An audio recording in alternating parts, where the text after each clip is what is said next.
تین ذمہ داریاں باپ کے اوپر سب سے پہلے عائد ہوتی ہیں۔ پہلی ذمہ داری یہ کہ جب گھر میں بچہ پیدا ہو تو اس کا اچھا نام رکھا جائے۔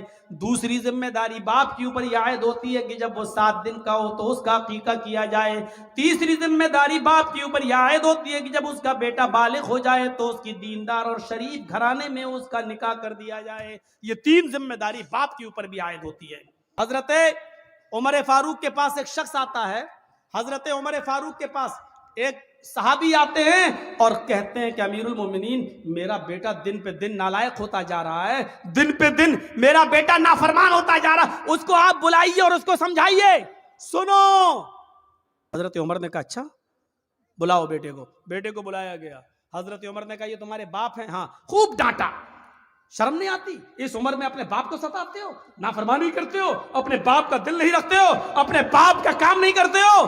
پورا ڈانٹ چکے اور جب تھک گئے ڈانٹ ڈانٹ کر حضرت عمر، تب بیٹا بولا امیر المومنین اگر سمجھا چکے ہوں تو میں کچھ بولوں؟ کہاں بولو کیا ہے، اب میری بھی کچھ سنیں گے؟ کہ ہاں بالکل تمہاری بھی سنیں گے۔ کہا یہ بتائیے کہ سارے حق بیٹے کا ہی ہے کہ باپ کے لیے یہ کرے؟ باپ کے اوپر بھی کچھ ذمہ داریاں ہیں کہ نہیں؟ کہاں ہیں؟ کہا بتائیے کیا ہیں؟ حضرت عمر نے کہا 3 ذمہ داریاں باپ کے اوپر سب سے پہلے عائد ہوتی ہیں۔ پہلی ذمہ داری یہ کہ جب گھر میں بچہ پیدا ہو تو اس کا اچھا نام رکھا جائے۔ دوسری ذمہ داری باپ کے اوپر یہ عائد ہوتی ہے کہ جب وہ 7 دن کا ہو تو اس کا عقیقہ کیا جائے۔ تیسری ذمہ داری باپ کے اوپر یہ عائد ہوتی ہے کہ جب اس کا بیٹا بالغ ہو جائے تو اس کی دیندار اور شریف گھرانے میں اس کا نکاح کر دیا جائے۔ یہ 3 ذمہ داری باپ کے اوپر بھی عائد ہوتی ہے۔ اب لڑکے نے کہا امیر المومنین ذرا میرے باپ سے پوچھو ان تینوں کاموں میں سے کیا کام کیا میرے ساتھ؟ اچھا پوچھو اس نے جب میں پیدا ہوا تو نام کیا رکھا؟ حضرت عمر نے کہا کیا نام ہے؟ اس نے عربی میں ایک جملہ بولا جس کا اردو میں ترجمہ ہوتا کھٹمل۔ کیا نام ہے تمہارا؟ کہا کھٹمل۔ کہ یہ نام رکھا ہے میرے باپ نے۔ 7ویں دن کا ہوا، پوچھو عقیقہ کیا؟ نہیں کیا۔ اور جب بالغ ہوا تو میری شادی بھی کر دی، پوچھو دیندار لڑکی سے کی؟ کہا کیسی لڑکی سے کی؟ کہا ڈائن سے کر دی، وہ ہمیں اس کے خدمت ہی نہیں کرنے دیتی ہے، وہ کہتی ہے ہٹ نہیں تیرا باپ نے چل، وہ ہمیں سمجھنے ہی نہیں دیتی۔ جب میرے باپ نے ہی میرے حقوق ادا نہیں کیے تو مجھ سے کیا امید رکھی جا رہی ہے؟ اب حضرت عمر نے باپ کو ڈانٹا۔ دونوں طرف ہیں اسلام کے معاملات، لیکن ماں باپ کو ایک درجہ حاصل ہے۔ کچھ دنیا میں ایسے لوگ بھی گزرے ہیں کہ جب مامون رشید کا خطاب آیا، خلیفہ جب مامون رشید کا خطاب آیا تو یحییٰ برمکی اور اس کا بیٹا فضل برمکی اور اس کا بیٹا یحییٰ برمکی، یہ دونوں کی دونوں مامون رشید کے خطاب میں آ گئے اور جیل میں ڈال دیے گئے۔ فضل برمکی اور یحییٰ برمکی باپ بیٹے دونوں جیل میں ڈال دیے گئے۔ باپ بہت بوڑھا ہو چکا ہے، سردی کی رات ہے، فجر کی نماز میں باپ کو وضو بنا کے نماز پڑھنا ہے، بیٹا دیکھ رہا ہے کہ جیل میں گرم پانی کا انتظام نہیں ہے، کیا کیا جائے؟ تو بیٹے نے تانبے کے لوٹے میں عشاء کی نماز پڑھنے کے بعد پانی بھر لیا اور اپنے باپ کو سلا دیا کہ ابو آپ سو جائیے۔ اس جیل کے اندر یحییٰ برمکی سو رہے ہیں اور ان کا بیٹا فضل برمکی تانبے کے لوٹے میں پانی لے کر اپنے پیٹ میں لگا لیتا ہے۔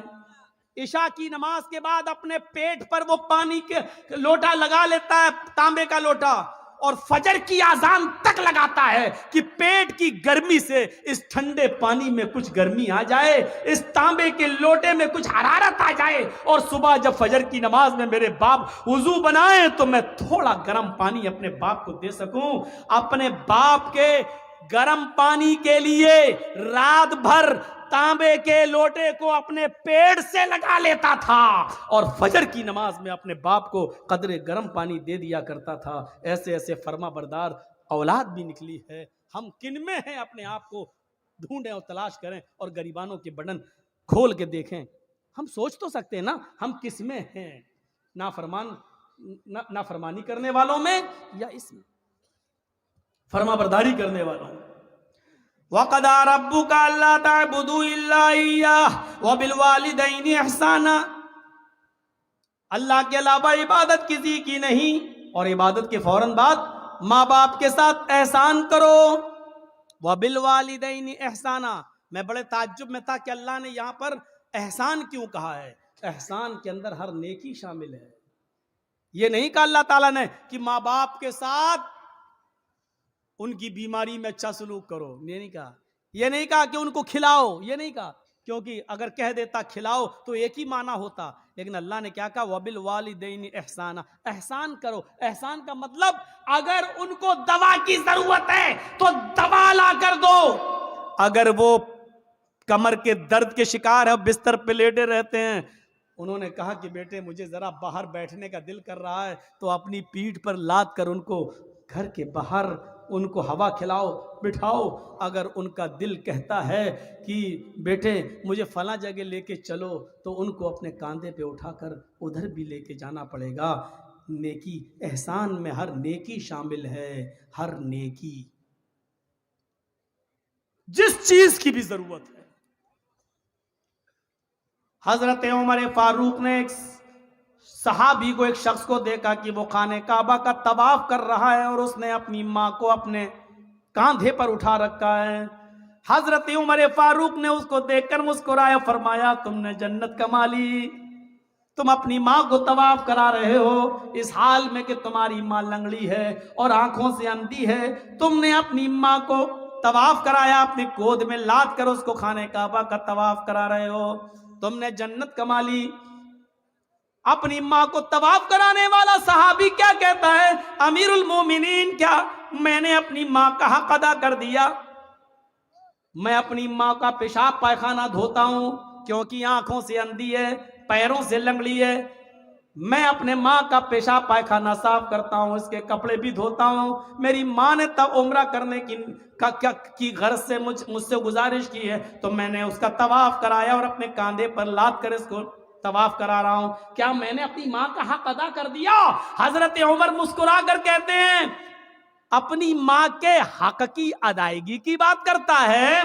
تیری ماں جب تجھے پیدا کر رہی تھی, تجھے جن رہی تھی, تجھے اپنے پیٹ سے باہر نکال رہی تھی, اور اس کو جنتے وقت پیدا کرتے ہوئے جو تکلیف ایک عورت کو ہوتی ہے, جب اس کو وہ تکلیف ہو رہی تھی اور اس کے منہ سے جب پہلی چیخ نکلی آہ, جب تو اپنے ماں کے پیٹ سے باہر آ رہا تھا اور درد کی وجہ سے جب تیری ماں کرائی, چلائی, اس نے کتنی چیخیں ماری ہیں مجھے پتا نہیں, اس نے کتنی آوازیں دی ہیں مجھے پتا نہیں, لیکن درد کی پہلی آواز جو اس کے منہ سے نکلی, آئے میرے دوست ابھی تو نے اپنی ماں کی اس پہلی آواز کا بھی حق ادا نہیں کیا. اس کی پوری زندگی کا تو حق کیا ادا کرے گا؟ ابھی تو نے اپنی ماں کے پیدا کرتے وقت ہونے والی تکلیف کی پہلی درد کی آواز کا بھی حق ادا نہیں کیا. آدمی اپنی ماں کے لیے کتنا بھی کر لے لیکن اپنی ماں کا حق ادا نہیں کر سکتا ہے. نہیں, ممکن ہی نہیں ہے کہ وہ اپنی ماں کا حق ادا کر لے.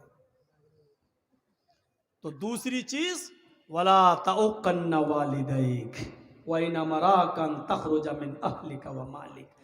تیسری چیز پر نظر ڈالیے گا, ہمارے معاشرے کے اندر یہ عام ہو چکی ہے. وَلَا تَتْرُكَنَّ صَلَاةً مَكْتُوبَةً مُتَعَمِّدًا فَإِنَّ مَنْ تَرَكَ صَلَاةً مَكْتُوبَةً مُتَعَمِّدًا فَقَدْ بَرِئَتْ مِنْهُ ذِمَّةُ اللَّهِ. اے معاذ, فرض نماز کبھی بھی قصداً جان بوجھ کر مت چھوڑنا. فرض نماز کیا بولوں, کہاں سے شروع کروں اور کہاں پہ ختم کروں. نماز کے سلسلے میں ہماری سوسائٹی اور ہمارا سماج کیا ہے. سماج کے اندر بہت جلدی میٹنگ ہو جاتی ہے, فلاں لڑکی کو فلاں لڑکے نے گاؤں میں چھیڑا ہے, پنچایت بیٹھ جاتی ہے اتنا روپیہ جرمانہ دو یا شادی, سزا متعین ہو جاتی ہے, پنچایت بیٹھ جاتی ہے. واہ رے گاؤں کے پنچایتیوں, مبارکبادی کے لائق ہو تم. لیکن دل پہ ہاتھ رکھ کے بتانا, جس نے آپ کے محلے میں فجر کی نماز نہ پڑھی ہو اس کے لیے تم نے کون سی پنچایت کی ہے؟